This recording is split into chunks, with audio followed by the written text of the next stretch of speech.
Þetta myndband fjallar skyndihjálp barna á fyrsta aldursári. Í myndbandinu förum við gegnum það hvernig þú átt að meta meðvitund og öndun barnsins og hvernig best að bregðast við ef þú þarft að veita barninu þínu skyndihjálp. Síðan færðu tækifæri til þess að æfa þig á dúkku. Það er einfalt að læra skyndihjálp barna og þegar þú hringir á 112 mun starfsfólk Neyðarlínu aðstoða þig og senda sjúkrabíl á stað. Ekki hika við að veita skyndihjálp. Það er mun hættulegra að gera ekkert. Öndunar- og hjartastopp eru sjaldgæf meðal ungbarna. Við slíkar aðstæður er mikilvægt að geta brugðið skjótt og rétt við. Fyrstu viðbrögð eru mikilvæg og kunnátta í skyndihjálp getur skipt sköpum varðandi horfur og lífslíkur barnsins. Ef ungbarn þarfnast skyndihjálpar er það nær alltaf vegna þess að eitthvað kemur í veg fyrir eðlilega öndun. Börn eru oftast nær með heilbrigt hjarta sem hefur slegið eðlilega fram að öndunarstoppi og heldur slættinum áfram. Ef ekki tekst að koma öndun barnsins af stað aftur getur það leitt til hjartastopps því að hjarta þarf súrefni til þess að dæla blóði líkamann. Þess vegna er aðstoð við öndun alltaf fyrsta viðbragð í skyndihjálp hjá börnum.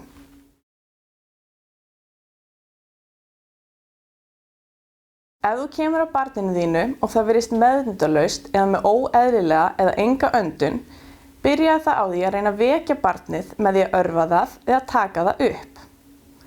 Gæti þess að hrista barnið ekki harkalega. Ef ekki er hægt að vekja barnið, er það meðvitundarlaust. Kallaðu á hjálp. Ef einhver er í nærumhverfi, biðji viðkomandi að hringja í Neyðarlínu 112. Ef þú ert einn eða með síma við höndina, hringdu í Neyðarlínu og settu á hátalarastillingu. Starfsmaður Neyðarlínu leiðir þig í gegnum endurlífgunarferlið. Ef þú ert einn og ekki með síma, er mikilvægt að hefja skyndihjálp áður en þú hringir eftir aðstoð.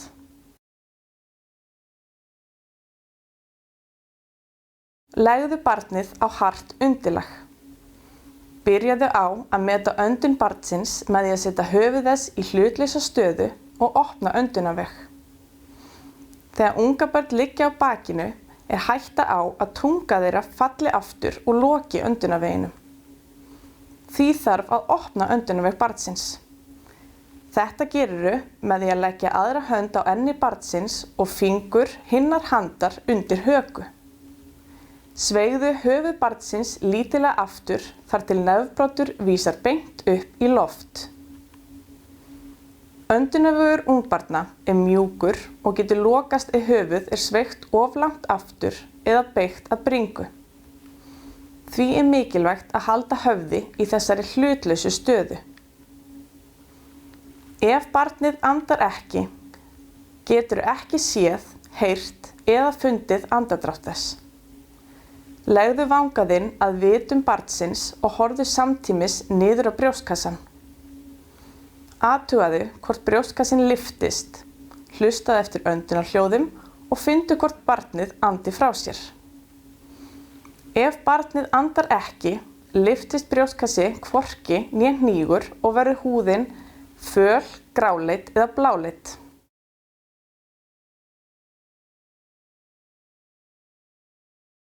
Blástursaðferð. Ef barnið andar ekki eða ef öndun er óeðlileg, þarf að hefja skyndihjálp tafarlaust.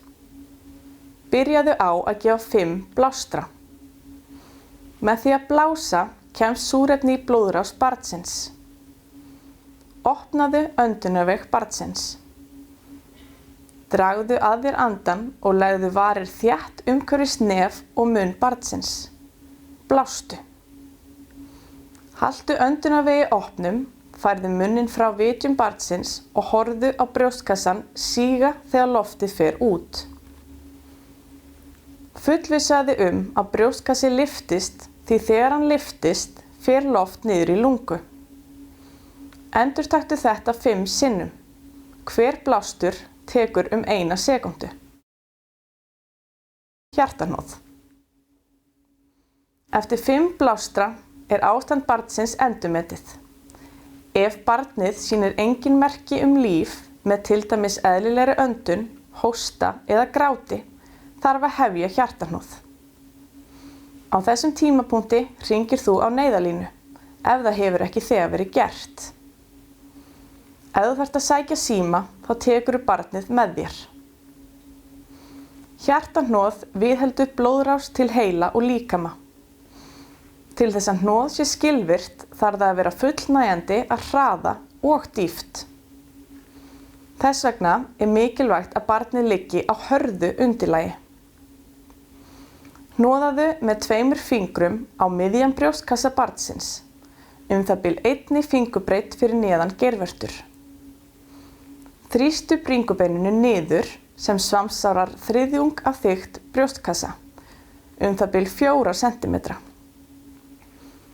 Hnoðaðu 15 sinnum á hraðanum 100 til 120 sinnum á mínútu. Teljið upphátt.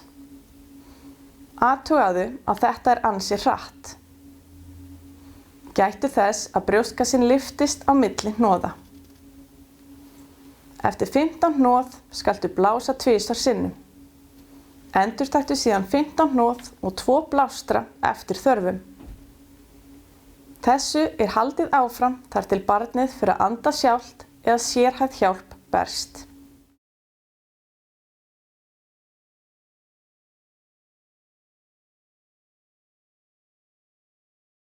Ef barnið er meðvitundarlaust og öndun óeðlileg eða ekki til staðar, kallið á hjálp. Biðjið einhvern í nærumhverfi að hringja í neyðarlínu 112. Ef þið eruð ein, notið síma með hátalara og hefjið skyndihjálp eins fljótt og auðið er. Ef þú ert ekki með síma nálægt þér, hefðu skyndihjálp með 5 blástrum áður en þú nærð í síma. Gefðu 5 blástra með því að blása yfir vit barnsins, munn og nef. Ef barnið er enn án meðvitundar þarf að hefja hjartahnoð með 2 fingrum yfir bringu barnsins. Hnoðið 15 sinnum og gefið síðan 2 blástra. Haldið áfram með 15 hnoð og 2 blástra til skiptis þar til aðstoð berst eða barnið tekur við sér. Þetta eru skrefin í skyndihjálp barna á 1. aldursári. Nú gefst þér tækifæri til að æfa öll skrefin á dúkku. Takk fyrir að hlusta og gangi ykkur vel.